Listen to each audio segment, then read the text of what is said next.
Cómo un joven de Puerto Plata, nacido en circunstancias difíciles, logró convertirse en el general que derrotó a un imperio y restauró la independencia de la República Dominicana. Esta es la increíble historia de Gregorio Luperón.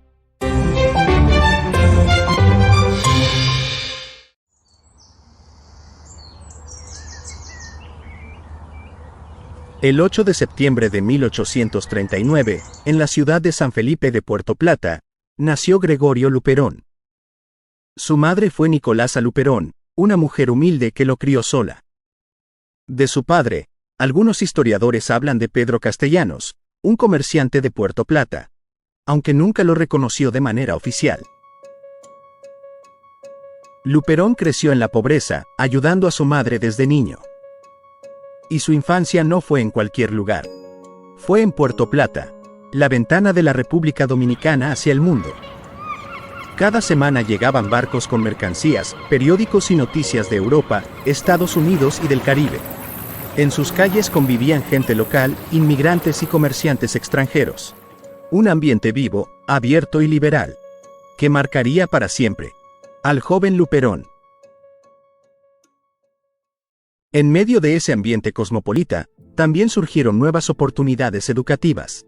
En 1843, cuando Luperón tenía 4 años, el reverendo William Towler abrió en Puerto Plata la primera escuela primaria del país. En esa escuela, Luperón aprendió a leer, a escribir y a dominar la aritmética, y también inglés. Y fue precisamente el inglés lo que le abrió nuevas puertas. Gracias a ese idioma pudo leer periódicos y libros que hablaban de ideas sobre soberanía, sobre república y sobre democracia. Años después, Luperón trabajó con un comerciante francés llamado Pedro Eduardo Duboc. Era un veterano de la independencia de 1844, y también un amigo cercano de Juan Pablo Duarte. Duboc lo empleó en sus haciendas de Jamao, pero lo más importante, le abrió las puertas de su biblioteca personal. Entre aquellos libros, Luperón perfeccionó el inglés. Aprendió a expresarse frente a los demás, y empezó a forjar sus propias ideas.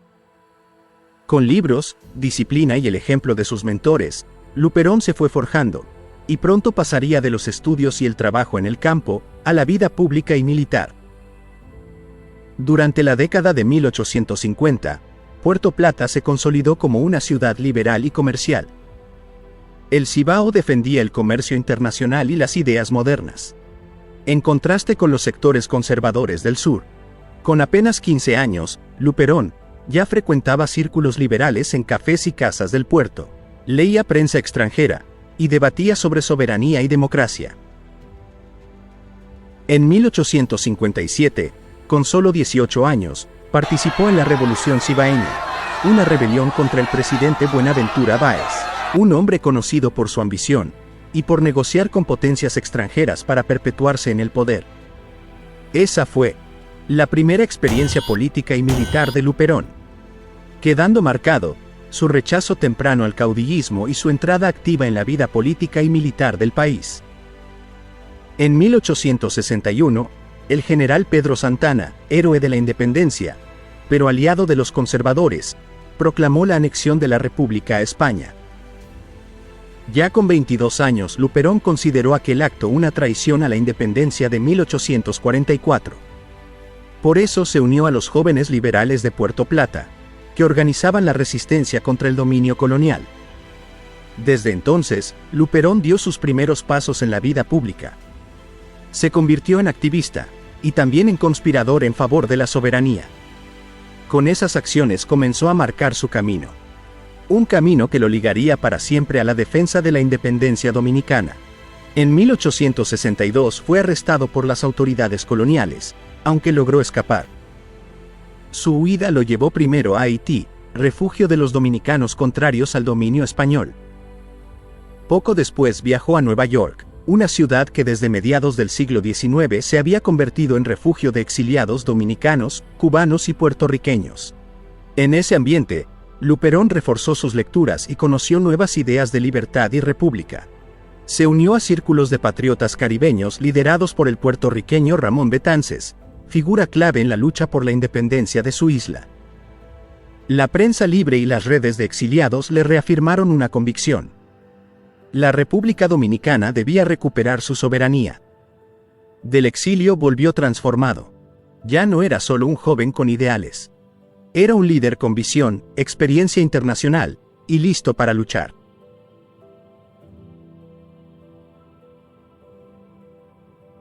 En 1863, Luperón regresó clandestinamente por Montecristi. Se unió a los patriotas que preparaban la insurrección. El 16 de agosto, en la loma de Capotillo, se levantó la bandera dominicana, y se proclamó el retorno de la República. Ese gesto, conocido como el Grito de Capotillo, encendió la rebelión en todo el Cibao. Luperón participó en la toma de varias ciudades. Y gracias a sus contactos en los puertos, consiguió armas, pólvora y provisiones para los combatientes. La ciudad de Santiago se convirtió en el corazón de la resistencia. Allí se organizó el gobierno restaurador. Y Luperón, aunque joven, se destacó por su valor y disciplina. España respondió enviando miles de soldados desde la península y desde Cuba. Pero se encontró con un enemigo inesperado, una guerra popular de guerrillas. Campesinos y artesanos atacaban en emboscadas. Golpeaban y desaparecían, desgastando poco a poco al ejército colonial. En 1864, bajo la jefatura de Gaspar Polanco, Luperón fue ascendido a teniente coronel.